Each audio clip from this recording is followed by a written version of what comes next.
자, 209쪽의 필수예제 4번이고요. 봅시다. 역함수의 성질. 지난번에 역함수의 성질도 언급을 안 했었었죠. 자, 요 문제를 통해서 역함수의 성질도 배워보면서 가보도록 할게요. 현재 문제 먼저. fx라고 하는 식은 x 플러스 1이래. gx라고 하는 식은 3x 마이너스 2랍니다. 그런데 우리가 어떤 내용이 나와 있냐면 f g f의 가로가 있고 인버스에 그리고 f 가로에 2 요런 형태가 있대. 자, 그러면 천천히 하나씩 보여주도록 하겠습니다. 우선 첫 번째, 여러분들이 f.g에 x가 있었다고 가정을 해볼게. 그러면 이거는 합성함수의 정의에 따라 어떻게 표현이 된다 했었어? g라고 하는 게 먼저 x에 대응을 시키고 그거를 한 번 더 f에 대응을 한다. 이게 합성함수였었죠. 그런데 그 과정을 집합의 형태로 보여준다면 정의역, 공역, 다시 또 공역이 된다면 이런 모습의 구조에서 얘가 g가 먼저 대응이 됐고 그 다음에 f가 대응이 되고 있는 게 f.g잖아. 그치? 그렇게 해서 내가 동현아 이걸 한 번에 진행을 한 게 바로 f.g라고 하는 함수의 형태였다고. 요 왼쪽에서 오른쪽으로 한 번에 간 게 얘였다고.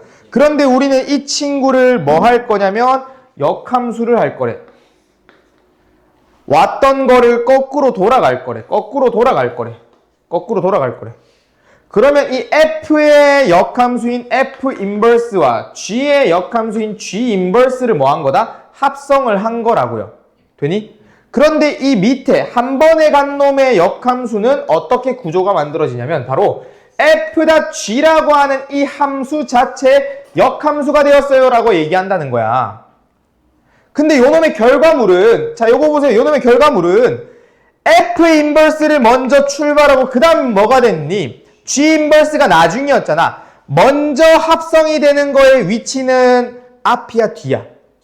뒤였죠. 그래서 여기가 f 인버스 g 인버스 이렇게 합성이 된 거라고요.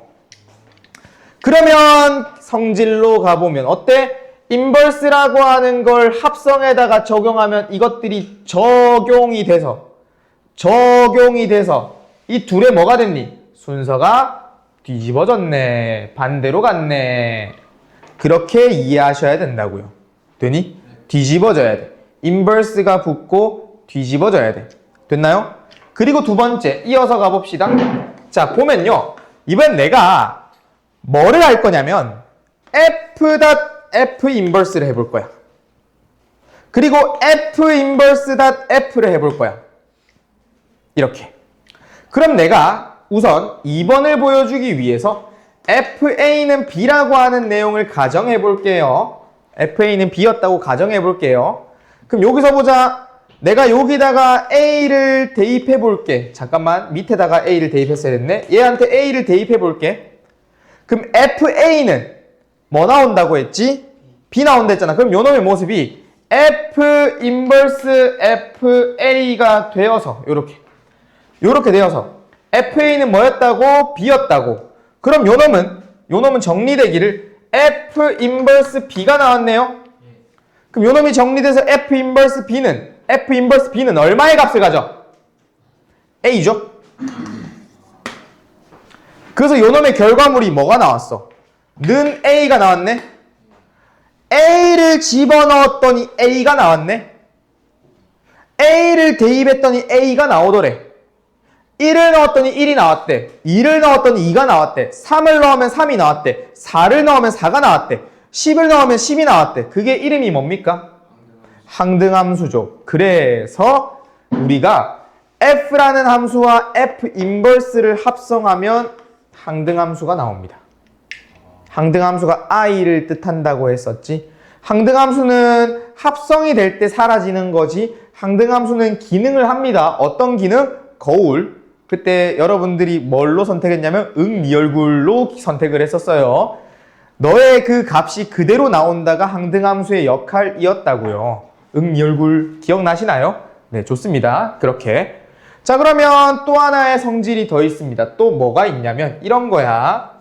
뭐 별거 없어. F 인버스가 있었대. 이렇게 역함수가 있었대. 근데 이 친구를 한 번 더 역함수를 했대. 내가 A에서 B로 간 걸 B에서 A로 갖고 오는 게 역함수였잖아. B에서 A로 가는 역함수를 한 번 더 역함수를 했대. 그럼 뭐가 돼? 정방향이 되잖아. 원래대로 나오잖아. 그러니까 얘는 FAX가 나오는 거야. 인버스의 인버스는 역함수가 원위치가 된다 라고 할 수 있습니다. 됐나요? 자, 그러면 성질을 얼추 다 얘기를 한 것 같습니다. 그래서 내용을 가볼게. 요거 보자. 합성에 인버스가 있네.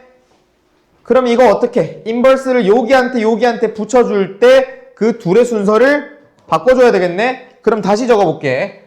F 인버스 G 인버스 F에 2를 넣어달래. 근데 이때 밑줄 그어지는 요 놈 보세요. F 인버스. 얘는 뭐가 된다 했어? 항등함수 I가 된다고 했어. 2는 대입했을 때 2가 나오는 거라고.